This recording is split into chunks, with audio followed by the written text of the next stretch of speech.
Hari ini kita akan mengendarai mobil Honda HR-V tipe S. Ini adalah mobil bermesin 1500 cc yang mampu menghasilkan tenaga 120 PS dan torsi 145 Nm yang disalurkan ke dua roda depan dengan transmisi CVT. Ini adalah mobil keluaran tahun 2015 ya. Jadi kalau kita lihat ini masih generasi awal dari Honda HR-V di Indonesia. Kita bisa lihat untuk tipe S ini merupakan salah satu tipe terendah di mana pengendaliannya masih pakai knob manual, yang mana justru seperti ini lebih saya suka karena pengendaliannya lebih bisa kita rasakan sambil menyetir. Kalau yang tipe di atasnya atau HR-V yang keluaran-keluaran terbaru yang sudah facelift, pengendalian untuk AC-nya justru sudah menggunakan panel kapasitif, yang mana kita betul-betul harus melihat dan juga kita harus mengarahkan jari kita supaya betul-betul menyentuh tombol yang kita perlukan. Nah, karena ini salah satu tipe yang rendah ya waktu itu ya. Jadi ada tipe A, tipe S, kemudian ada tipe E, kemudian yang paling tinggi Prestige. Ini adalah tipe S, dimana kita belum dapat tombol-tombol. Ini juga masih pengendalian manual. Head unit ini sudah diganti dengan yang aftermarket ya. Dan khasnya interior dari HR-V itu adalah di sini ada panel soft touch, di mana kisi-kisi AC di sisi penumpang yang memanjang 3 baris seperti itu. Ini dari plastik keras, ini dari bahan fabric, dan di sini juga dari bahan fabric. Jendela untuk sisi pengemudi sudah auto, yang lain masih manual. Di sini adalah untuk window lock, ini untuk mengunci dan membuka pintu, untuk mengendalikan spion, ini untuk traksi. Ya, tidak banyak yang bisa kita komentari. Ini ada untuk mengatur sirkulasi AC, ini rear defogger, dan ini untuk mengatur arah semburan. Jadi kurang lebih seperti itu ya. Tidak banyak mainannya. Kita bisa lihat instrumen clusternya khas sekali HR-V, di mana di panel speedometernya itu ada lingkaran LED yang warnanya bisa diubah-ubah. Kemudian yang kanan di situ ada panel digital untuk menunjukkan data-data berkendara. Oke, kurang lebih seperti itu. Ini panel tengahnya khas sekali. Di bawahnya ini ada ruang untuk penyimpanan, itu bisa untuk meletakkan kartu e-money. Kemudian ini ada brake hold. Kemudian di sini juga rem tangannya atau rem parkirnya sudah elektrik. Kurang lebih seperti itu. Kita coba lihat sisi eksterior dari mobil ini sebelum kita bawa mobil ini untuk berkendara. Ya, saya rasa seharusnya hampir semua orang cukup familiar ya dengan mobil Honda HR-V. Desainnya ini banyak sekali kita temukan di jalanan karena memang harga dan barang yang kita dapat, di mana jaringan servis dan after sales dari Honda juga sangat terkenal, sehingga ini merupakan mobil SUV compact yang paling laku di Indonesia, yang bahkan sekarang walaupun sudah ada seri all new-nya di luar negeri, tetapi di Indonesia HR-V ini masih tetap merajai penjualan SUV compact di Indonesia. Kita bisa lihat ya, ini posisi mengemudi saya tingginya 176 cm dan ruang kaki masih tersedia cukup lega. Kaki kita juga masih bisa masuk di situ, dan kursi masih bisa direbahkan ya. Ini sudah maksimal, nggak raba-raba banget tapi cukup nyaman. Ya, tidak ada apa-apa di belakang. Di sini cuma ada slot botol, tidak ada kisi-kisi AC, ada speaker, lampu interior, dan ya, tidak ada yang aneh-aneh, tidak ada fitur yang ekstra, tetapi hanya ruang yang luas untuk kita bisa duduk di sini. Ada ini, nggak apa-apa, terus ini dulu deh. Kurang lebih seperti itu. Tidak banyak bisa kita bahas. Kita kembali ke depan dan kita bawa mobil ini untuk jalan-jalan.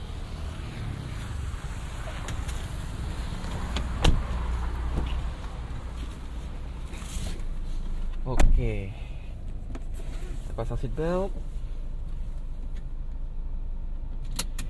Tidak ada mode berkendara ya untuk mobil ini. Jadi kita hanya mengandalkan pengendalian dari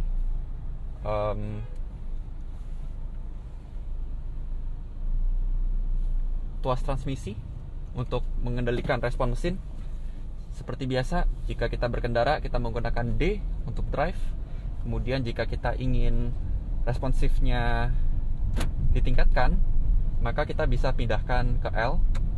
Lalu kalau misalnya kita untuk kebutuhan torsi, karena kita harus menanjak atau membawa barang berat atau untuk menarik kendaraan lain, kita bisa menggunakan L. Karena L ini perpindahan gigi akan ditahan, bukan perpindahan gigi ya, tetapi karena ini CVT nggak ada gigi, tetapi akan dijaga supaya RPM tetap tinggi sehingga memaksimalkan torsi. Oke. Tidak ada yang spesial, tidak ada yang bagaimana-bagaimana. Ini betul-betul hanya mobil kendaraan SUV yang sangat baik dan sangat fungsional untuk digunakan berpergian dari titik A ke titik B. Dan sebagaimana kita bisa lihat, posisinya agak tinggi ya, dan supaya sudut pandang kalian lebih proporsional, saya turunkan kursinya ke settingan paling rendah. Dan ini kursinya bisa dinaik turunkan, bisa maju mundur, dan juga ada reclining. Memang belum ada settingan untuk lumbar support. Setirnya cukup ringan ya, walaupun ini SUV ya, karena memang SUV yang berukuran sedang, jadinya pengendalian oke. Kiri kanan enak, setirnya ringan, cocok untuk digunakan di dalam kota sehingga nggak capek. Lalu untuk gas, feelingnya mirip sama Honda Jazz, karena memang ini mesinnya sama dengan mesin Honda Jazz. Bahkan ini HR-V itu dulu dikenal sebagai Honda Jazz yang ditinggikan. Setir empuk, ini dari bahan busa yang dilapisi semacam bahan kulit sintetis seperti itu ya. Dan ini kelihatan kalau seiring waktu udah mulai terkelupas ya. Dan respon gas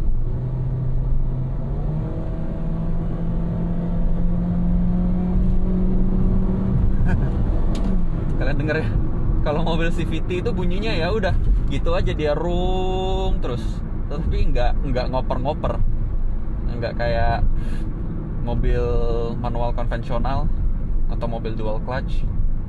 Tetapi dia ya bunyinya cuma suara ngeden aja gitu. Kita coba responnya.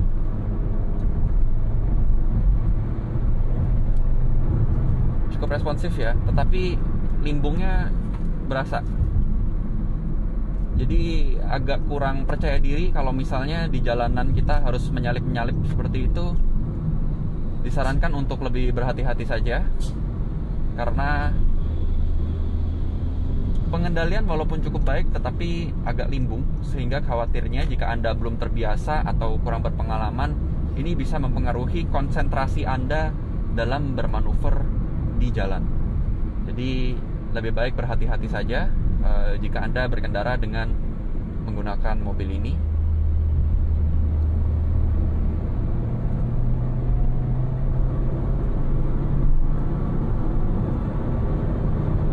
Untuk suspensinya lumayan ya. Jadi kalau misalnya kita ada gundukan seperti ini, teredam dengan cukup baik. Dan untuk bermanuver sekedar di kecepatan sekitar 80 di bawah 100 km per jam masih cukup baik.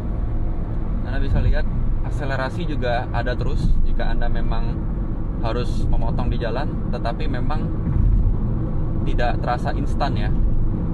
Jadi Anda harus pandai mengumpulkan kecepatan dan menjaga kecepatan rata-rata supaya Anda bisa berkendara dengan cekatan apabila Anda sedang terburu-buru harus berkendara dengan cepat di jalan.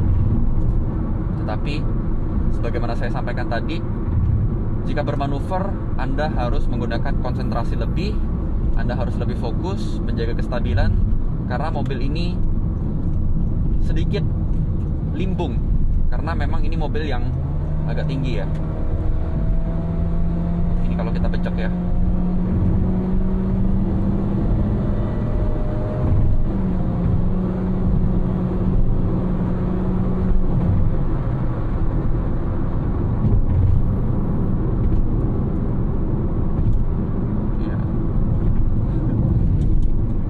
Anda bisa dengar ya suaranya.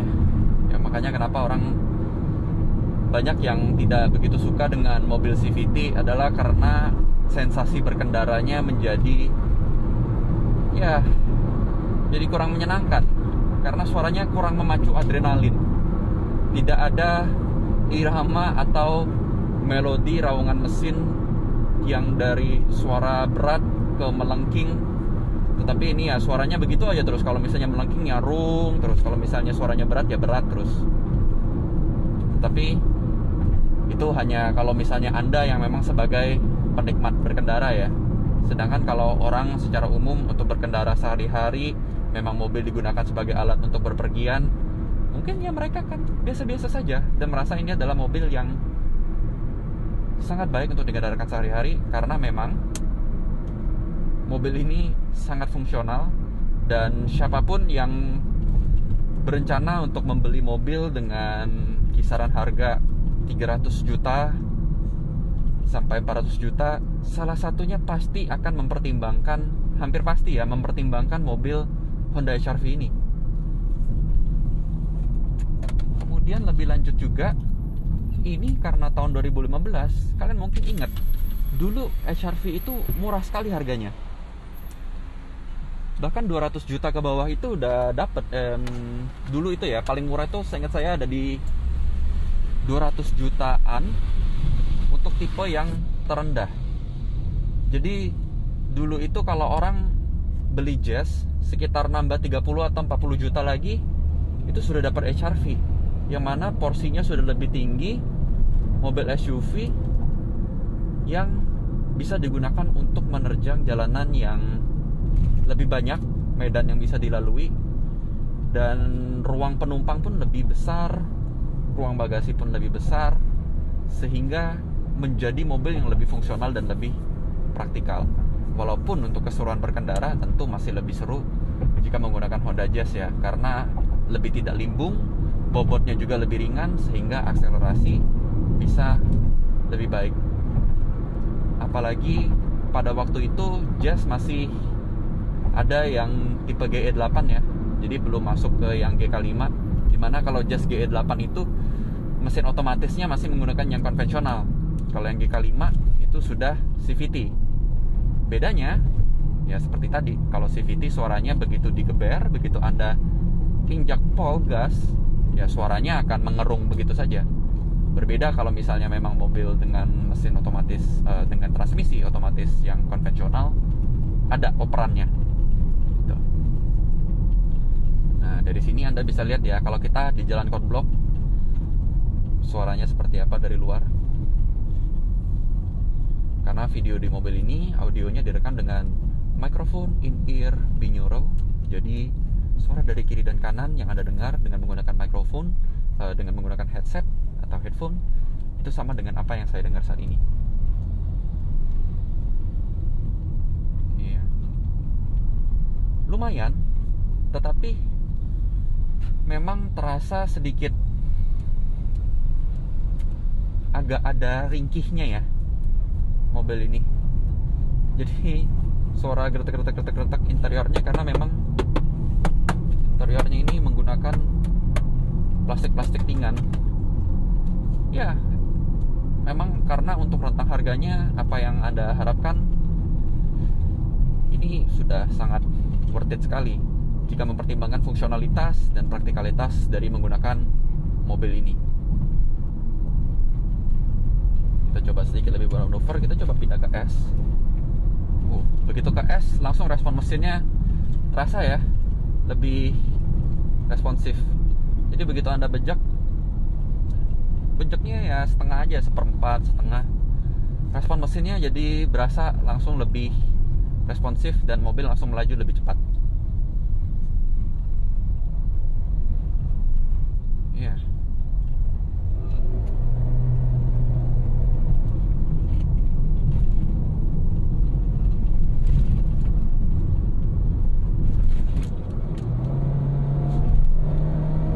pajak. Kita lihat di sini kita bisa tembus berapa.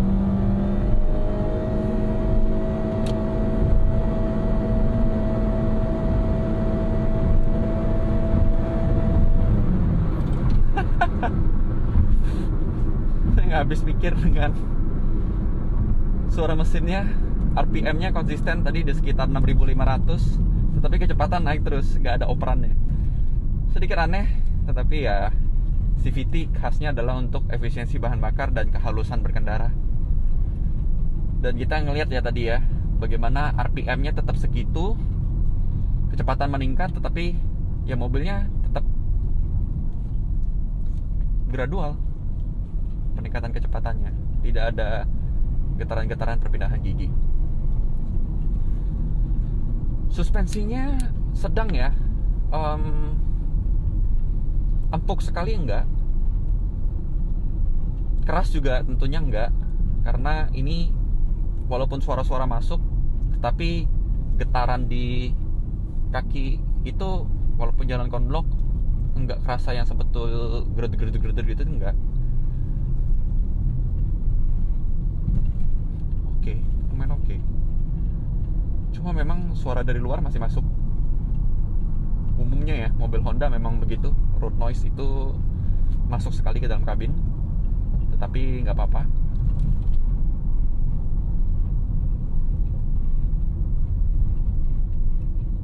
Iya.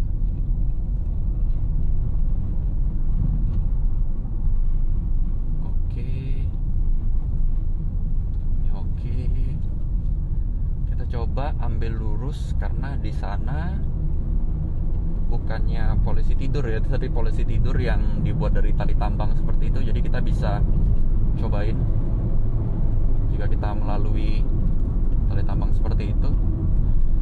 Sebetulnya kita bisa kalau mau menghindari ngambil sisi paling kiri atau sisi paling kanan, tetapi karena kita mau mencoba nih.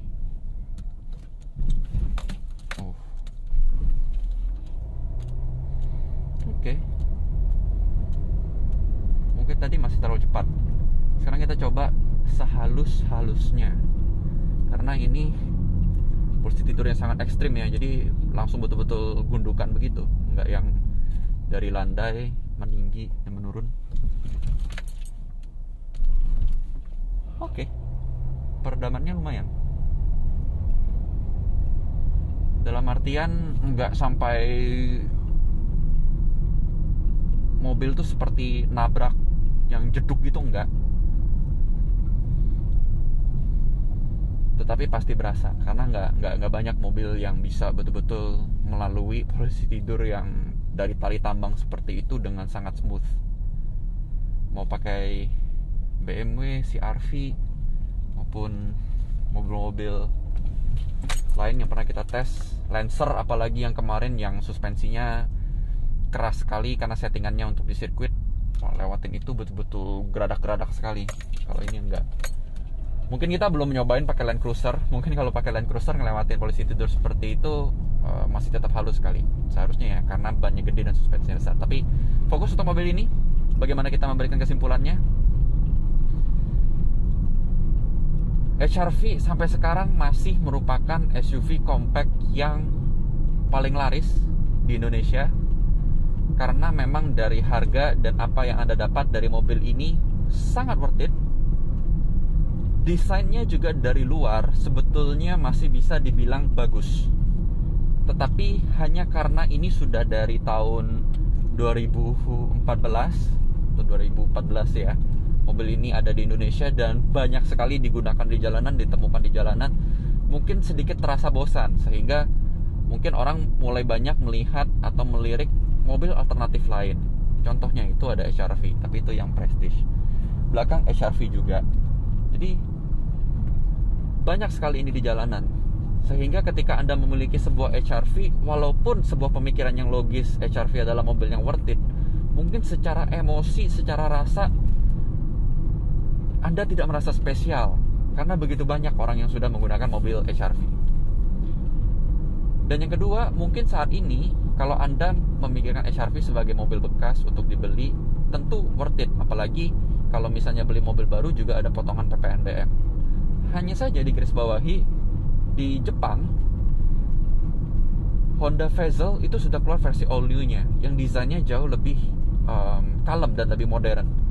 Jadi kalau misalnya Anda beli HR-V baru, setahun 2 tahun lagi sudah keluar tipe yang all new di Indonesia, mungkin hati juga udah mulai agak sayang. Ya, mobil punya saya udah bukan tipe terbaru lagi nih. Nah, jadi itu salah satu hal yang perlu Anda pertimbangkan ketika membeli Honda HR-V. Tetapi secara ruang penumpang, praktikalitas, konsumsi bahan bakar, kemudian ruang penumpang, kenyamanan, mobil ini betul-betul all-rounder. Ditambah lagi karena SUV, Anda bisa merasa aman untuk membawa mobil ini ke hampir semua medan. Tidak takut gasruk, tidak takut nanti malah bawahnya ternyata nabrak apa. Very practical, mobil all-rounder. Untuk harganya juga, apalagi jika Anda mencari second, kalau bisa ketemu dengan harga yang bersaing, ini masih sangat layak untuk Anda pertimbangkan. Tetapi jika Anda beli baru, mungkin pesan saya adalah sebaiknya tunggu yang all new-nya masuk. Karena nanti kalau Anda beli baru 1-2 tahun mobil all new masuk, hati udah gak senang. Padahal beli mobil itu kan gak murah. Jadi itu hasil review kita dari mobil Honda HR-V tipe S transmisi CVT tahun 2015. Ketemu lagi di video kami berikutnya.